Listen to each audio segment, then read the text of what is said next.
Okay, this is a video response for Bigfoot survival.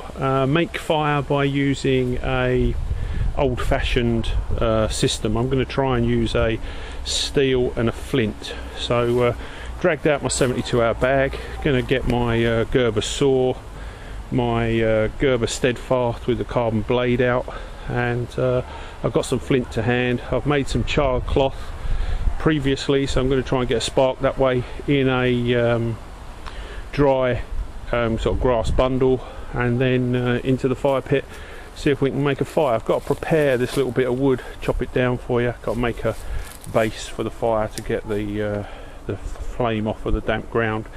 It's just about to rain here, so I'm going to be very lucky. I'm going to get sort of one good crack at this, I reckon, and if it doesn't work, it doesn't work. But back soon.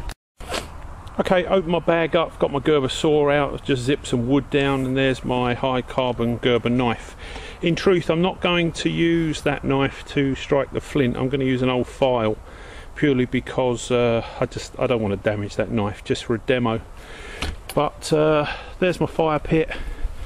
I've just zipped down some small twigs and dry grass that hopefully are going to be my first bundle on the fire. Let's see how we get on. Okay YouTube, this is my materials that I'm going to use. Got a couple of pine cones. I've harped on about this quite a lot on my site, but when I'm out and about, when they're in season and they're all over the ground, you know, I pick myself up a couple of carrier bags full, stick them to one side. I've got some in the bug out trailer, big carrier bag full. They're greatest kindling you can get, and they've got full of pine oil, so when they go, you know, they are a good source of fire and heat. Got a piece of flint that I just found in the garden. This here is how I make my char cloth, you know, so it's an old tin.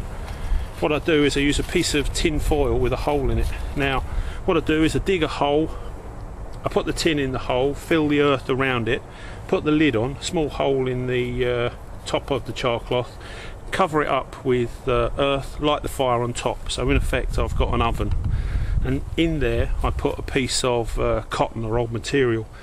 Now what I would do, it's so important that you have char cloth. You know, if the first time you light a fire, if you make char cloth, you got fire from then on in. And the sort of thing I would do is I'd even take a piece of the lining of this jacket that I've got on. You know, I'd just zip out a piece of the lining and make my char cloth out of that, because once I've got it, I've got fire for 5 days, for a week, for a fortnight, whatever it is. This is just some char cloth that I made previously, and there's a couple of pieces of old flint there. These pieces of flint really are just pocket size. You know, when I go out in the bush I always have one of these in my pocket. But here's my char cloth that I made before. And like I say, put it to one side, put it in your pack, put it in your kit, put it in your pocket. Have 2 or 3 places where you put it. Absolutely must be dry, and the world's a different place. Let's see if we can light this fire.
that was a lot less straightforward than people make it out to be. You know, you need perfect conditions. I mean, it's a little bit windy here, so I was trying to shield it with my coat, and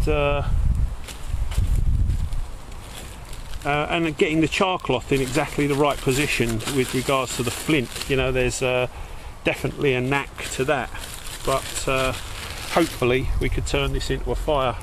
The other thing, of course, is even at this stage it can go out, you know, so it's one of those things that's got to be really loved, and you've got to take your time with it. Sometimes if your